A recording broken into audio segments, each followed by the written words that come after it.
Pues hola, buenos días mi gente. Primero quiero decirles gracias por estar aquí conmigo por este video en vivo. La- Quiero decirles más información sobre lo que quiero hacer con el resto de mi vida, por lo menos con mi carrera.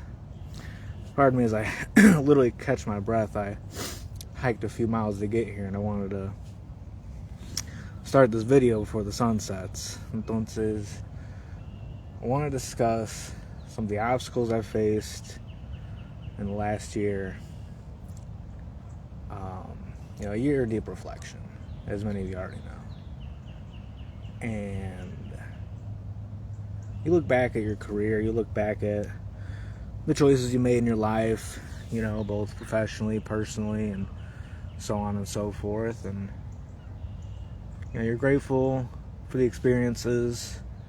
You learn from them. That's what they are, the learning experiences.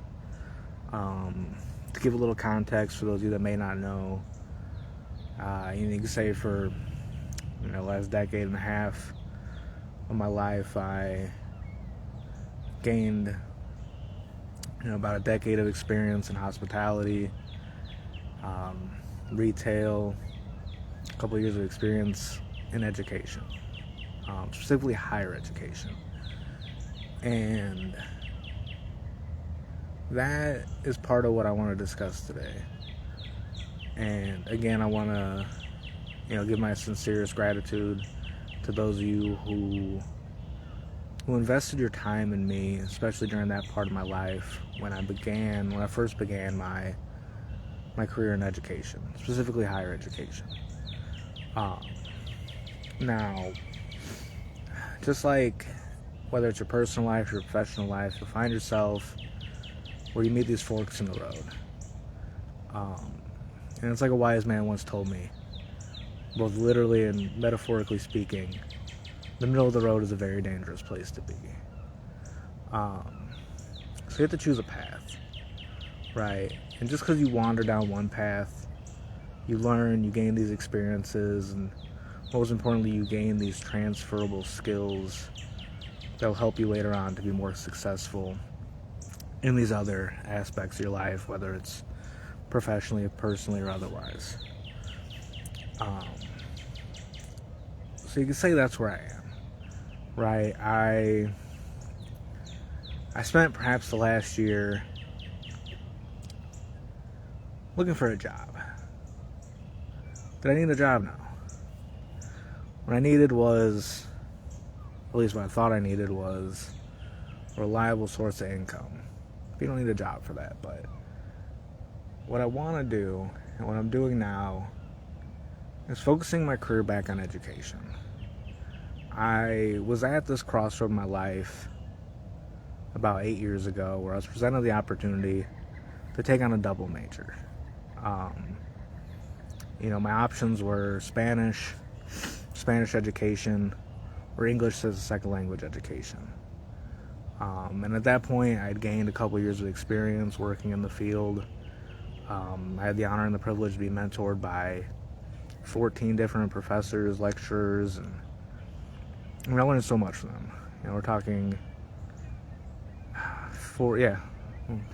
16 different classes. English is a second language, Spanish is a second language. And I got so invested in my students that I put their education above mine. And do I regret that? No. That was a decision I made, and it was one I was happy with at the time. But you get at this point in your education where the classes become more demanding in terms of your time, in terms of the content, in terms of what you're going to be producing. So you have to decide. Do you take on the double major? You weigh the pros and the cons. We're talking maybe another $25,000 to $30,000, on the high end maybe, and maybe a couple more years in school. And you realize now, at least the state that I want to teach in, the laws within the education system have changed in terms of the qualifications you need in order to gain a teaching license in that state. So that's where I'm at now, is I want to take these transferable skills. I've reached out to some of my references to discuss some of the options I have in that regard. Now, I do believe, and you shouldn't discuss your successes before you achieve them. So that's not what I'm here to discuss today. But just to relate to you that you'll find yourself at this point in your life where you feel like your back's against the wall. You feel like you have these problems in your life, but there's obstacles, and you can overcome them. And you can talk about it, or you can be about it. And you can say what it is, or you can say what it was. And what it is now, in short, in terms of my career, I want to refocus myself on education. And I'm beginning to take the first steps to do so. So really, I just want to thank each and every one of you personally, literally hundreds of you who have invested in me over the last decade or two, personally, professionally, whether it's hospitality, education, so on and so forth. Because I wouldn't be where I am today physically and otherwise without your investment. You can have all the drive and all the ambition and the good intents, but what you need is people to invest in you. And I'm very grateful for that. So that's all I want to discuss for today. And I'm beginning this process of getting my foot in the door into an education system that I want to relaunch my career with, if you will.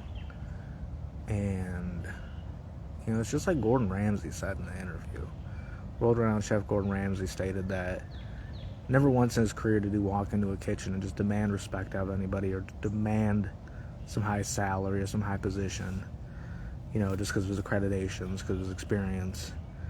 Gordon Ramsay, I don't mean to misquote him, stated in an interview that you always start at the bottom. In the terms of a kitchen, it's a prep cook in most cases. The person that chops the vegetables and so forth. And sometimes that's what you have to do. And if it means getting your foot in the door of the right education system as a substitute teacher before you can get your teaching license, that's what you have to do. It means you have to find supplementary income from other sources. It's only the temporary. It's the first steps towards the path you want to take. And you can relate that to your life, personally, professionally, however you see fit.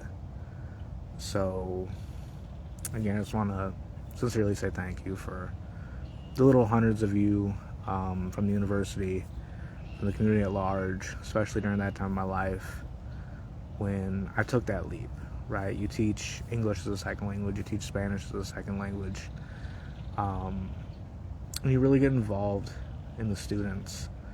And one of the big things that I like about the education now is that there's a lot of people that understand that, the old ways were that the professor, the teacher, whatever, was seen as some sort of all-knowing source of knowledge.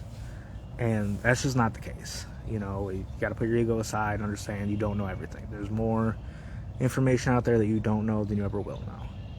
You accept that, and you understand that your primary, while you do instruct and teach some knowledge, what you're really teaching is you're teaching the students how to teach themselves, how to develop their own skills. And that is what is going to carry on with them far beyond their time in your classroom. And that's what I want to leave you with today. So, thank you for tuning in. Y'all take care.